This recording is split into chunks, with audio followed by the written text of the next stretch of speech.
Ravi de vous retrouver comme à l'accoutumée sur votre télévision régionale Prestige TV. Il est 20h et merci de nous suivre pour être au diapason de l'actualité d'ici et d'ailleurs. Et vous avez raison, la grande édition. Au sommaire, la journée nationale de l'arbre sera célébrée du 2 au 3 août prochain dans l'ensemble du territoire national. À Thiès, un comité régional de développement s'est tenu à la gouvernance pour mieux préparer cette journée de reboisement. Le maire de la commune de Notto Diobass, Alioune Sarr, a remis hier mercredi à Keur Madaro plus de 1500 actes fonciers à des ayants droit repartis entre tous les villages de sa commune, et ceci entre dans le cadre du projet Notto Diobass Smart City. Et puis la brigade régionale d'hygiène de Thiès a lancé hier à Mbour une campagne de contrôle sanitaire des restaurations collectives. Des jalons ont été posés pour éradiquer ce phénomène. Le suivi de l'actualité internationale mettra à terme à ce rendez-vous d'information. Merci de votre fidélité. Le développement, c'est dans une poignée de secondes.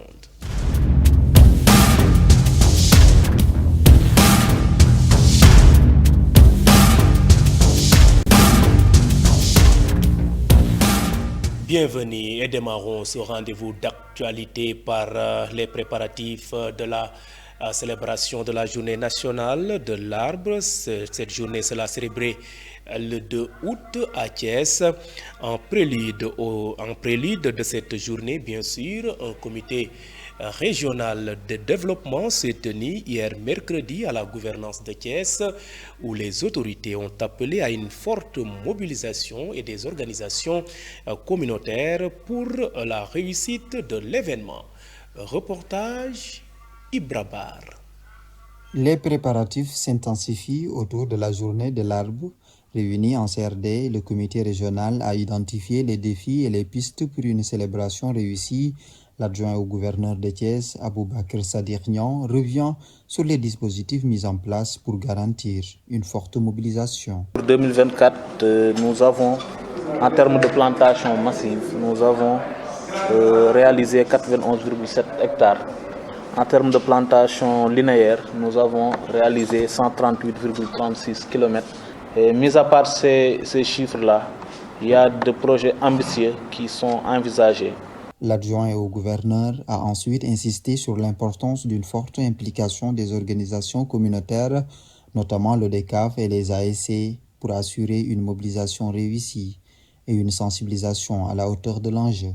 L'innovation majeure à retenir, c'est l'organisation à Thiès d'un championnat régional de reboisement qui compte impliquer la totalité des ASC dans la région de Thiès. Et pour cela, nous comptons sur la mobilisation de toutes les ASC, la mobilisation de toutes les parties prenantes pour nous permettre de réussir ces projets ambitieux. Pour cette 42e édition, Thiès voit grand avec 28 pépinières et plus de 300 000 plantes. Une large part sera dédiée aux espèces fruitières remises aux ASC avec un suivi placé sous forme de compétition, comme l'explique le lieutenant-colonel Elhaji Malik John. Tous les plants sont disponibles. Nous avons dans la région 28 pépinières pour une production de plus de 300 000 à l'heure où je parle. 306 000 ASC de la région, nous allons les doter en espèces fruitières et espèces forestières. Et ces ASC devront suivre ces plans sur 2 ans.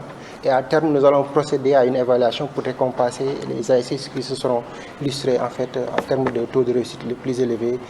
Et ils auront des récompenses. La rencontre a mobilisé toutes les parties prenantes, unies autour d'un même objectif: faire de l'arbre un symbole fort de l'engagement environnemental. À Thiès, l'engagement est clair: contribuer pleinement à l'objectif national d'1 million d'arbres avec en vedette le manguier et le baobab.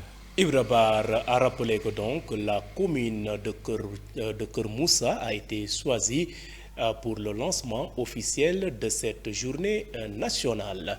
Restons toujours à Thiès. Le nouveau chef de quartier de Cité Lamy a été installé par le maire de la commune de Thiès-Est, Maître Ousmane Diagne. Cette nomination de Ali Seck ressort des investigations menées secrètement par la brigade mobile de sûreté BMS. Maître Ousmane Diagne a salué le choix porté sur le nouveau représentant de la commune au sein du quartier Cité Lamy. Suivons ses propos. Vu la Constitution, vu la loi numéro 2013-10 du 28 décembre 2013 portant Code général des collectivités territoriales modifié, vu le décret 86-761 du 30 juin 1986 fixant le statut des délégués de quartier dans les communes du Sénégal, modifié par le décret 92-1615 du 20 novembre 92, vu le décret 2009-359 modifiant l'article 12 du décret 86-761 du 30 juin 1986 relatif à l'organisation des communes en quartier et fixant le statut des délégués de quartier, vu la délibération numéro 1 CTH-EM-CM en date du 10 février 2022 portant installation du maire et élection des membres du bureau municipal, vu le procès verbal du conseil municipal du 27 avril 2024 portant reprise de l'élection des membres du bureau municipal de Thiès-Est, vu le rapport du commissaire de la brigade mobile de sécurité BMS de Thiès, en vertu des pouvoirs qui me sont conférés, je vous installe en qualité de délégué de quartier de Cité Senghor 1. À l'instant même, c'était donc le maire de la commune de Thiès-Est, Maître Ousmane Diagne, lors de la cérémonie d'installation du tout nouveau chef de quartier de Cité Lamy, a rappelé que les propos du maire Ousmane Diagne ont été recueillis par nos confrères du site d'information thiès24.com. Quittons la commune Est pour la commune de Noto Diobass. Le maire de cette commune, Alioune Sarr, a procédé hier, mercredi 23 juillet, à la remise officielle de 1500 actes fonciers aux populations de tous les villages de sa commune.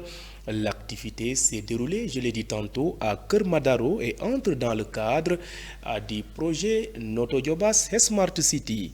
Selon Alioune Sarr, bien sûr, qui revient ici sur les objectifs visés par cette initiative, je vous propose de le suivre. C'est avec une immense fierté que je m'adresse à vous aujourd'hui, à l'occasion de cette cérémonie hautement symbolique, mais également fondatrice, qui est la remise officielle de plus de 1500 actes fonciers, répartis dans l'ensemble des villages de la commune de Noto Diobass, ici même dans le village de Kermadaro, où le chef de village est là avec sa forte délégation. Chers amis, cet acte n'est pas seulement administratif, il est un acte de justice territoriale, de reconnaissance, mais également un acte de dignité. Car derrière chaque acte foncier, il y a une famille. Derrière chaque acte foncier, il y a une histoire. Et derrière chaque acte foncier, il y a une légitimité. Il y a le droit de rester dans son village. Mais il y a aussi le droit de vivre décemment dans son village. Enfin, il y a aussi le droit de réussir dans son village. Le monde rural ne doit pas être condamné à vivre dans la précarité ou à vivre dans un commerce informel. Et garantir ce droit, chers amis, c'est aussi donner corps à l'esprit de la décentralisation adopté par le peuple sénégalais.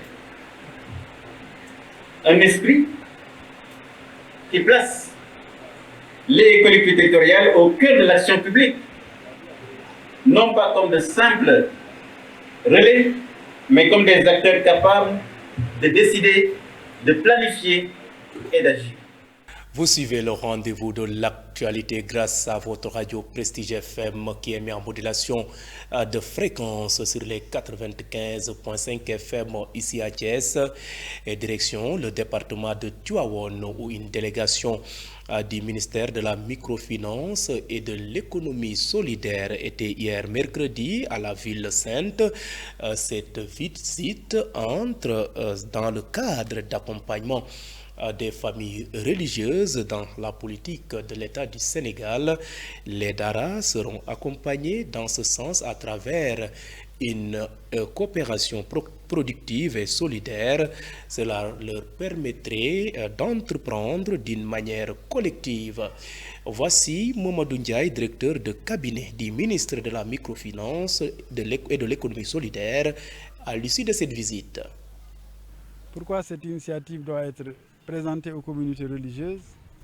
Nous savons que l'économie sociale et solidaire demande une solidarité entre ceux qui veulent entreprendre collectivement au lieu d'entreprendre individuellement. Cela repose donc sur la droiture, cela repose sur la confiance entre les personnes qui veulent coopérer. Et nul n'ignore que l'islam et la religion en général génèrent des hommes qui ont été formés pour coopérer dans la droiture et coopérer dans la confiance. Les daïras sont construites sur la confiance.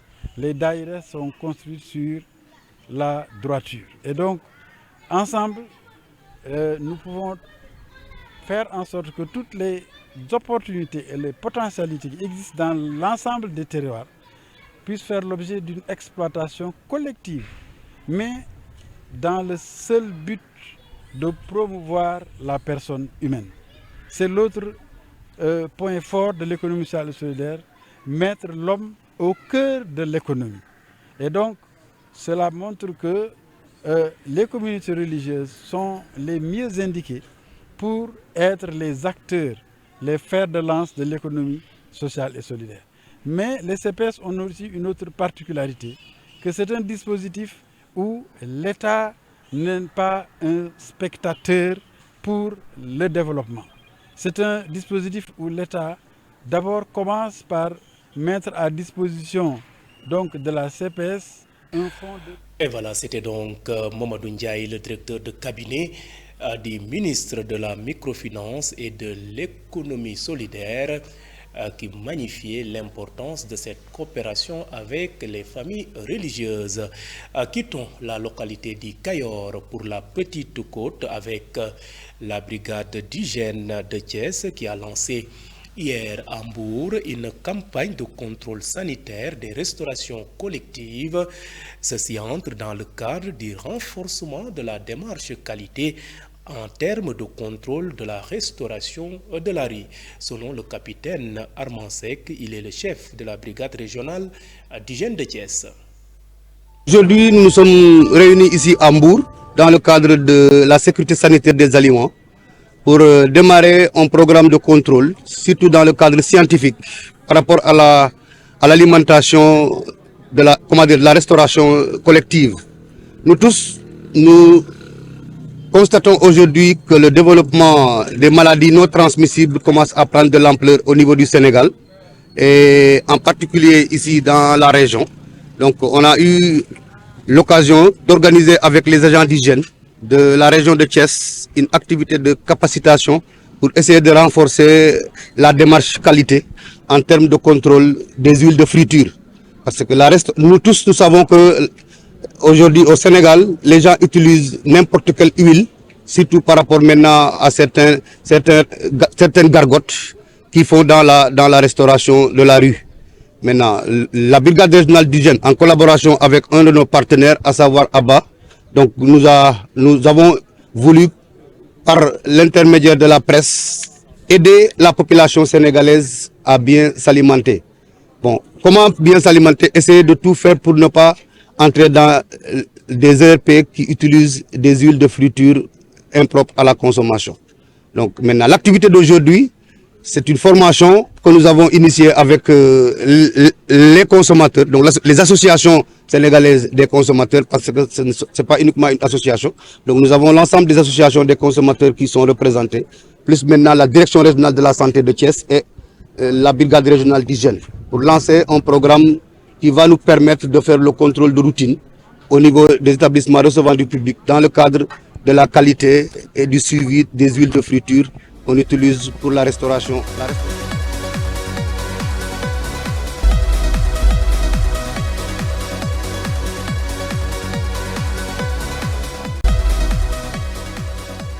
Elle marque le point de départ de l'actualité hors de chez nous. Le suivi de l'actualité internationale de ce jeudi porte la signature de Warren John. 3 ans et demi après son arrivée au Mali, le groupe Wagner a officiellement été remplacé le 6 juin dernier par l'Africa Corps. La Russie ne perd pas de terrain, avait alors assuré la structure directement contrôlée par le ministère russe de la Défense, alors que Wagner était lié à Moscou mais resté un groupe privé autonome. Un mois après cette annonce, le Timbuktu Institute analyse dans un rapport publié mercredi 23 juillet ce repositionnement qui, selon le centre de recherche basé à Dakar, consolide l'influence russe au Sahel. Le remplacement de Wagner par l'Africa Corps est à la fois une officialisation et une institutionnalisation de fait de la présence militaire russe en Afrique. L'ONU a appelé une nouvelle fois mardi 22 juillet à une cessation immédiate des hostilités au Soudan et à la protection des civils et du personnel humanitaire, alors que près de 2/3 de la population a besoin d'une aide d'urgence. Les militaires des forces de soutien rapide ont mené une opération contre la ville d'El Faher qu'elle assiège depuis 15 mois. L'armée irrégulière qui contrôle la ville du Darfour a réussi à repousser l'attaque. Les FSR veulent à tout prix gagner le contrôle d'El Faher pour étendre leur pouvoir sur toute la région du Darfour et utilisent la faim comme arme de guerre contre les habitants restés dans la ville. Pour terminer en Chine, de nouveaux échanges de tirs ont éclaté jeudi 24 juillet à la frontière entre les armées du Cambodge et la Thaïlande, ont indiqué le ministère cambodgien et la défense de l'armée thaïlandaise. Si les deux pays s'opposent de longue date sur le tracé de leurs frontières, la crise en cours est la plus grave depuis près de 15 ans. L'ambassade thaïlandaise a appelé ses ressortissants à quitter Cambodge. Selon l'armée thaïlandaise, des frappes cambodgiennes ont tué au moins 9 civils et blessé 14 autres. Les deux royaumes d'Asie du Sud-Est s'opposent de longue date sur le tracé de leurs frontières communes définies du temps de l'Indochine française, mais la crise en cours est plus grave depuis plus. Donc à vous, Warren John, pour l'actualité hors de chez nous. Mesdames et messieurs, c'en est tout. C'était le rendez-vous de l'actualité de ce jeudi 24 juillet 2025. Vous étiez trop nombreux à nous suivre comme d'habitude à l'étranger grâce au réseau IPTV et d'autres optent pour nos différentes plateformes, à savoir le site d'information www.prestigethies.com, les pages YouTube et Facebook Live de Prestige. Et mention spéciale à nos auditeurs qui nous ont suivis grâce à cette radio Prestige FM qui émet en modulation de fréquence sur les 95.5 FM ici à Thiès. Et gardez la fréquence sur les 95.5 FM, tout juste Fatou Fall Gueye pour la version Wolof de cette édition. Merci de votre fidélité et bonne fin de soirée.